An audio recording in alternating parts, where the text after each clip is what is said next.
महिलाएं क्या कुछ नहीं कर सकती। एक ऐसी मां जिसने पूरे परिवार को संभालने के साथ साथ खड़ा किया खेती से बहुत बड़ा बिजनेस। 350 तरीके के प्रोडक्ट्स जो वो पूरे भारत भर में सप्लाई करती हैं, वो भी बहुत अच्छे दामों पर। खेती, प्रोसेसिंग और मार्केटिंग का एक बेहतरीन नमूना, जिसमें यहाँ पे वो डेयरी फार्मिंग करती हैं, खेती करती हैं, अलग अलग तरीके की नमकीनें बनाती है।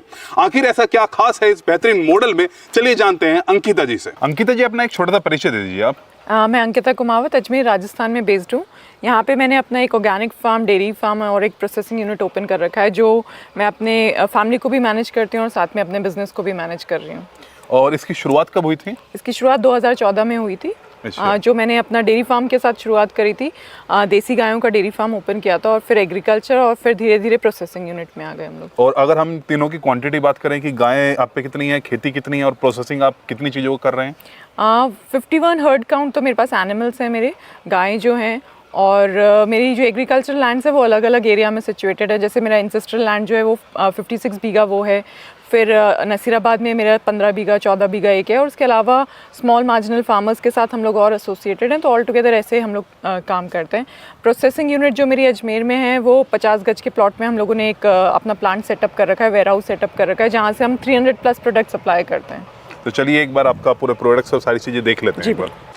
तो यहाँ पे अभी फिलहाल में कौन कौन से प्रोडक्ट्स रखे हुए हैं आपने? अभी हम लोगों के पास कोल्ड प्रेस्ड ऑयल्स हैं, मिलेट्स हैं, आंवले के प्रोडक्ट्स हैं, हनी है। और ये आप कहाँ पे बनाते हैं? यहीं बनते हैं, यही सारी चीजें बनते हैं। तो ये प्रोसेस वाला टोटल देखें तो कितना है आपके पास में प्रोडक्ट? हम 50 SKUs है। और यहाँ पे क्या है? यहाँ पे हमारा पैकिंग होता है, वेयर हाउस है ये। यहाँ से ही सारा सामान पैक होके फिर आगे कस्टमर्स को सप्लाई होता है। तो अभी क्या पैक हो रहा है फिलहाल में? अभी दालें पैक हो रही है। तो ये मतलब कि जैसे आप पैकिंग कर रहे हैं तो ये कहाँ से आता है सामान, आपके फार्म से या कैसे? हम लोगों के फार्म से भी आता है और हम लोगों के साथ फार्मर्स का टाई अप है। तो हम लोग के साथ फार्मर्स एसोसिएटेड हैं, तो हम फार्मर्स से डायरेक्ट लेते हैं। जैसे ये मूंग की दाल है तो मूंग आता है। ये पूरा प्रोसेस कैसे होता है आप बताइए, कि मतलब कितना खर्चा आ जाता होगा या किस हिसाब से आप सेल कर रहे हैं उसको? हम लोग फार्मर्स से परचेज करते हैं, तो हम इसको एक कट्टे में स्टोर करके रखते हैं। तो ये कट्टा जो है ये 5 रुपीज का कॉस्ट आता है। लॉन्ग टाइम तक चल नहीं सकता, इसमें इंसेक्ट्स हो जाते हैं। तो इसको हम बैग्स में डाल के, poly bags, food grade bags में डाल के इसको वैक्यूम पैक कर देते हैं। तो ये जो है ये 11 रुपीज का पैकेट है। ये थैली जो है ये 11 रुपीज की है। तो टोटल 5 और 11 15-16 रुपीज का तो ये खर्चा आ गया। फिर वो वैक्यूम मशीन हमने ले रखी है, तो उसकी खुद की कॉस्ट 1 लाख प्लस थी। अच्छा। तो वो अपने आप में एक कॉस्ट है, वो ऐड हो गई। फिर सामने जो पैक कर रहे हैं इनका लेबर जाता है, और फिर वेयर हाउस, अपना इलेक्ट्रिसिटी वगैरह। तो ये सारा आप मान के चलिए 30 से 35 रुपए प्रोडक्ट की कॉस्ट में ऐड हो जाता है। इसका क्या अंदाजा ना? ये हम लोगों ने सिंस ये ब्रांड का है तो ये हम लोगों ने एक बल्क में पैक करवा के रखा, बनवा के रखा हुआ है। तो ये 16 रुपए विदाउट GST का कॉस्ट है इस सिर्फ एक थैली का। ये हम लोग नमकीन स्टोर करके रखते हैं, तो ये रोज फ्रेश ही बनती है। अच्छा। ये 2 दिन का स्टॉक है, बनता है, खत्म हो जाता है। 14 वेराइटीज है नमकीन की, रतलामी, दाल मोठ, चना दाल, चेवड़ा, गाठिया, आलू भुजिया से वैसे करके 14 वेरिएंट है। सभी ऑर्गेनिक है। हाँ। तो अभी यहाँ पे क्या बनवा रहे हैं आप? च्यवनप्राश बन रहा है। तो ये बनता किस तरीके से वो बताइए। हम लोग शास्त्रों में जो विधि बताई गई है उसी को फॉलो करके च्यवनप्राश बनाते हैं, जिसमें 54 हर्ब्स डालते हैं हम लोग। और आंवला डलता है, घी डलता है, तिल्ली का तेल डलता है, शहद डलता है, उससे बनता है। एक दो के नाम आप बताएंगे?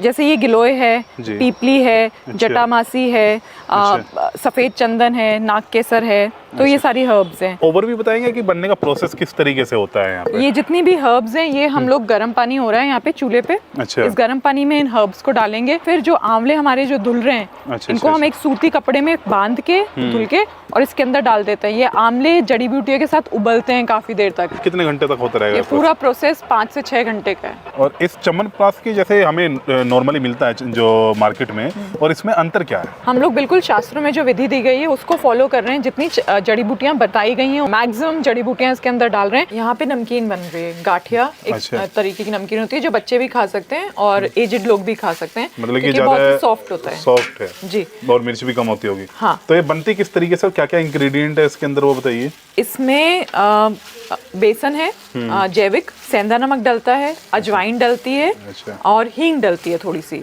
ठीक है। और इसमें ये जो ऑयल यूज हुआ है ये कच्ची घानी का कोल्ड प्रेस्ड ग्राउंडनट ऑयल है, मूंगफली का तेल है। अच्छा। मोइन में भी यही तेल डलता है, साफ तेल। अच्छा, अच्छा। और इसको हम लोग फेंटते हैं। अच्छा। इसमें कोई सोडा नहीं डलता क्योंकि ये बहुत सॉफ्ट तरीके की नमकीन है। तो सभी नमकीन इसी तरीके से आपका होममेड आप खुद ही यहाँ पे बनवाते हैं और जैविक सभी कुछ तेल भी और XYZ जो भी चीज़ है। जो नमकीन है वो सब सिंगल फ्राई ऑयल होती है, हम लोग फ्रेश ही बनाते हैं और फ्रेश ही बेचते हैं। तो ये फार्म है आपका जी। यहाँ पे क्या क्या उगाया हुआ है? यहाँ पे हम लोग हमारी गायों के लिए हरा चारा उगाते हैं और सूखा चारा करते हैं जो ऑलराउंड द ईयर का हम लोग स्टॉक करते हैं। उसके अलावा सीजनल फ्रूट्स एंड वेजिटेबल्स करते हैं। जैसे आप देख सकते हैं ये अमरूद लग रहे हैं, चीकू लग रहे हैं, आगे जामुन है, सीताफल है, ये लगा रखे हैं। फिर गेहूं है, देसी गेहूं हो रखा है और एक काला गेहूं हो रखा है। फिर उसके पीछे नीचे जौ कर रखे हैं। तो ऐसे करके हम लोग सीजनल सारी ओपन फार्मिंग में जो कर सकते हैं वो सारी क्रॉप्स करते हैं यहाँ पे। और कितना बड़ा फार्म है ये 14 बीघा है, इसके आगे 15 बीघा एक और है जहाँ पे मतलब इन दोनों फार्म्स का यूटिलाइजेशन हम सिर्फ फॉडर के लिए करते हैं। ये नेचुरल वेल है। अच्छा, नेचुरल वेल है। और नेचुरल वेल मतलब इसमें सीर आ रखी है पानी की। अच्छा, कुआं वैसे ही बनाया हुआ है ना? और कुएं के अंदर फिर पानी कैसे निकाल रहे हैं इससे? मोटर डली हुई है और मोटर सोलर से चलती है। मोटर सोलर से। ये वाला जो सोलर है हमारा है ना? मेरे ख्याल से 10 फीट से नीचे यहाँ पे पत्थर शुरू हो जाता है क्या? जी, यहाँ पे पथरीली जमीन है, पत्थर। चारों तरफ हमें वो करने की जरूरत नहीं है मेरे ख्याल से, ईंट वीट जो हम करते हैं ना? हमने सिर्फ ऊपर आके ही करी है। अच्छा, और वो भी इसी पत्थर से करी है जो ये पत्थर निकला है। अच्छा, मतलब कि यहाँ पे वाटर लेवल रहेगा ही रहेगा। हाँ। अच्छा खासा गहरा होगा कहने का मतलब। हाँ, सीर अपने आप आई हुई है इस पे। अच्छा, और ये किस वजह से यहाँ पे ये जो बांधा हुआ है? जैसे अभी बारिश के टाइम में पानी का लेवल ऊपर आ जाता है, मतलब आप ये पत्थर देख रहे हैं ना, यहाँ तक पानी आ जाता है। अच्छा।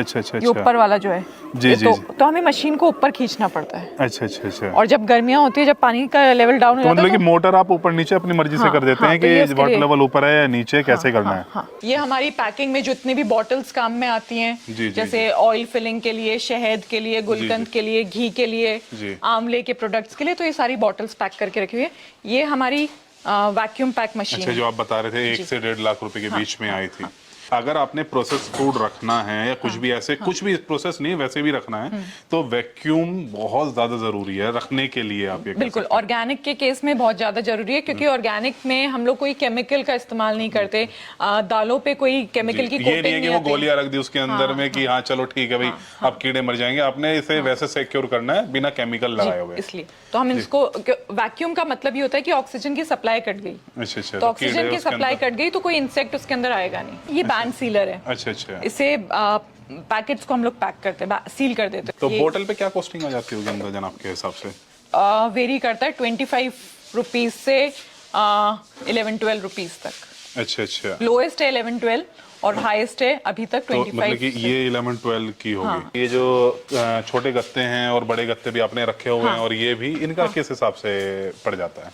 ये देखिए जो छोटा वाला है ये 4 रुपए कुछ, ये सबसे छोटा है। अच्छा। ये 4 रुपए कुछ का आता है। ये वैक्यूम मशीन जो मैंने आपको बताई थी, तो वैक्यूम मशीन में ये दलिया पैक कर रखा है हम लोगों ने। तो बिल्कुल ऐसे पत्थर की तरह हो गया। पत्थर की तरह हो जाता है। क्यों? क्योंकि इसकी ऑक्सीजन कट गई है। और अब ये खराब नहीं होगा? कितने दिन तक नहीं होगा अंदाजन? ये 12 महीने तक ऐसा ही रहेगा। और इसमें आप वो भी बता रहे थे जो घी या जैसे कांच की चीजों में बेचते हैं उन्हें कैसे बेचते हैं? वो तो जाते हुए फूट नहीं जाती होगी, उन्हें कैसे? उनके लिए हम लोगों को एक स्पेशल पैकिंग करनी होती है। ये कांच की बोतल है इसके अंदर। अच्छा। ये फॉर्म में रोल होती है, 2 लेयर फॉर्म की है, फिर 1 लेयर कार्टन की है और फिर वापस एक 3rd लेयर फॉर्म की और आती है। अच्छा। तो फिर अगर आप इसको फेंकेंगे तो ये फूटेगा नहीं। इसके अंदर बोतल थी?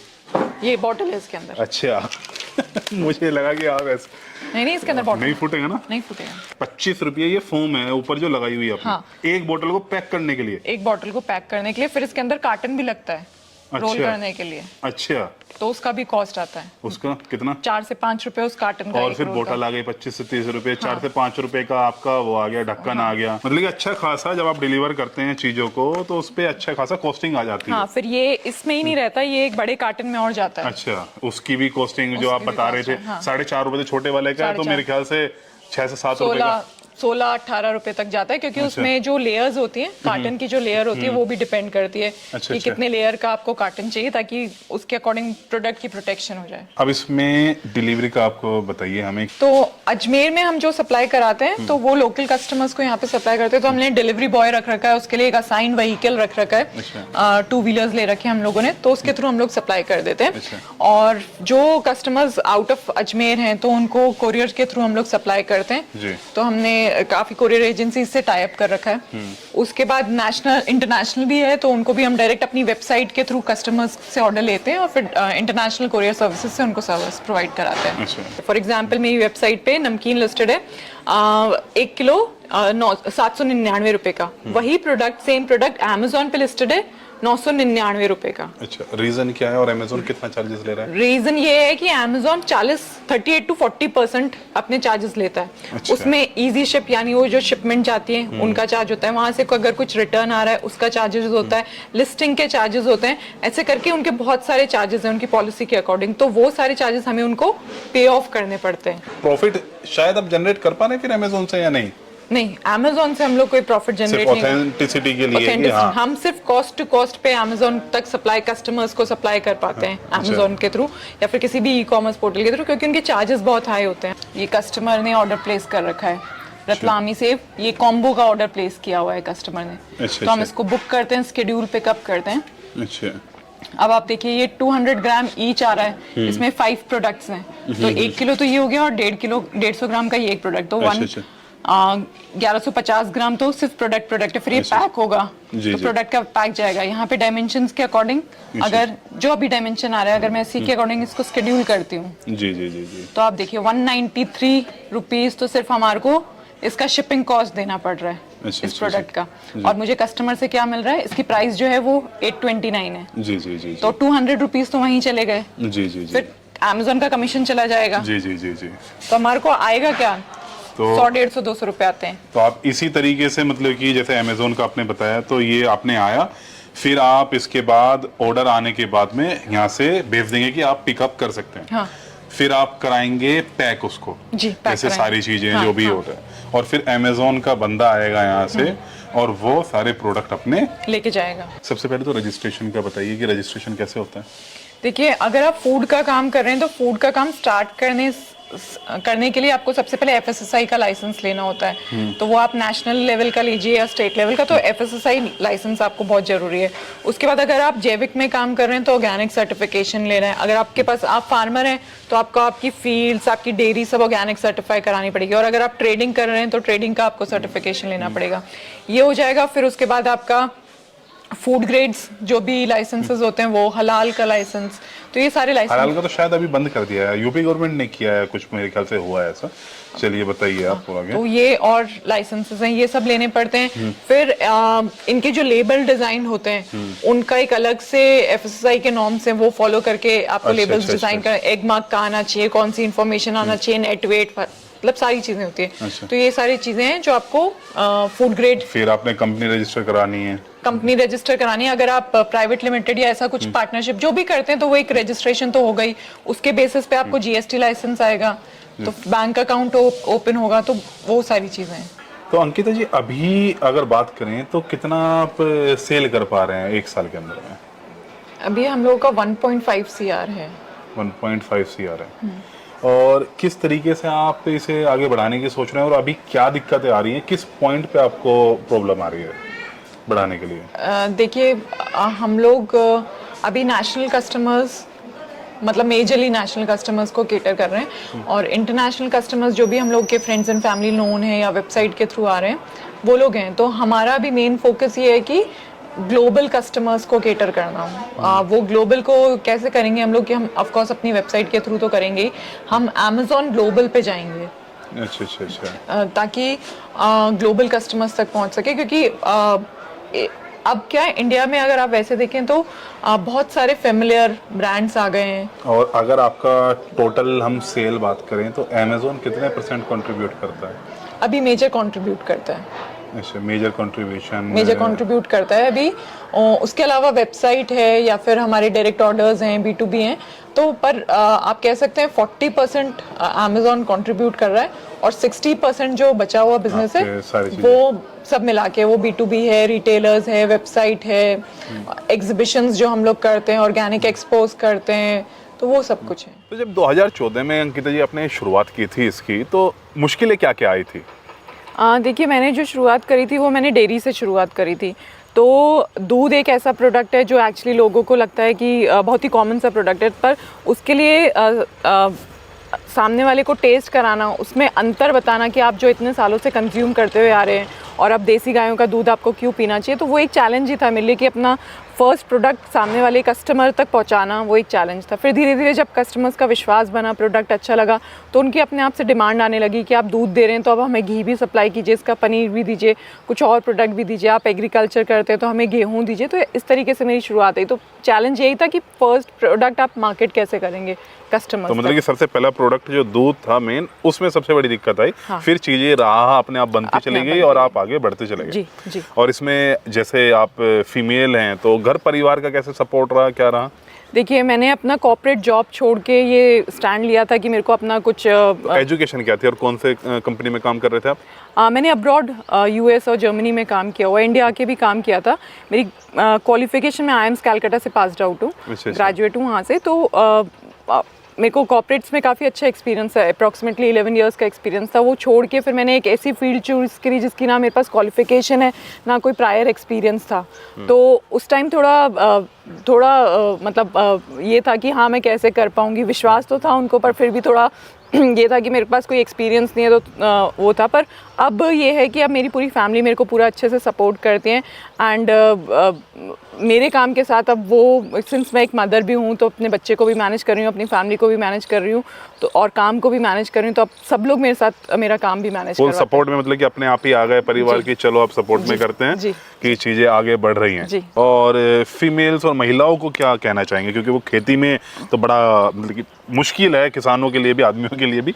औरतों को क्या संदेश देना चाहेंगे? औरतों के पास एक्चुअली घर पे बैठ के काफ़ी सारी चीज़ें बनाने का एक हुनर है। जी। तो अगर वो खेतों में नहीं आ रही हैं तो खेतों से निकलने वाली जो फसलें हैं उनसे बहुत सारी चीज़ें ऐसी बना सकती हैं जो हमारे पूर्वज खाया करते थे, और अब हम लोग जो लोग शहर में रहते हैं वो चीज़ वो खाना भूल गए। तो मतलब कि जो प्रोसेस करने का हुनर उनके पास है तो वो बना सकते हैं। जी। सारी चीज़, चटनी से लेके अचार से लेके कुछ भी सेल कर सकते हैं, बना सकते हैं जी। तो हुनर है, और मैनेजमेंट तो लड़कियों का जब पूरे घर को मैनेज कर लेती हैं तो ये मैनेजमेंट में तो कोई दिक्कत है ही नहीं, है ना जी। तो वो भी आगे बढ़ ही सकती हैं। जी जी, धन्यवाद अंकिता जी, आपने इतना समय हमें दिया। वेलकम। तो दोस्तों, हमें अंकिता जी से बहुत कुछ सीखने को मिला। हमें खेती के सारे प्रोडक्ट्स को मार्केट कैसे कर सकते हैं, अच्छा रेट कैसे ले सकते हैं, डेयरी फार्मिंग कैसे की जा सकती है, ये सब कुछ हमें देखने को मिला। अगर आपको और कोई जानकारी चाहिए तो आप हमें कमेंट कर सकते हैं। यहाँ पर ये वीडियो हम समाप्त करते हैं। जय हिंद, जय किसान।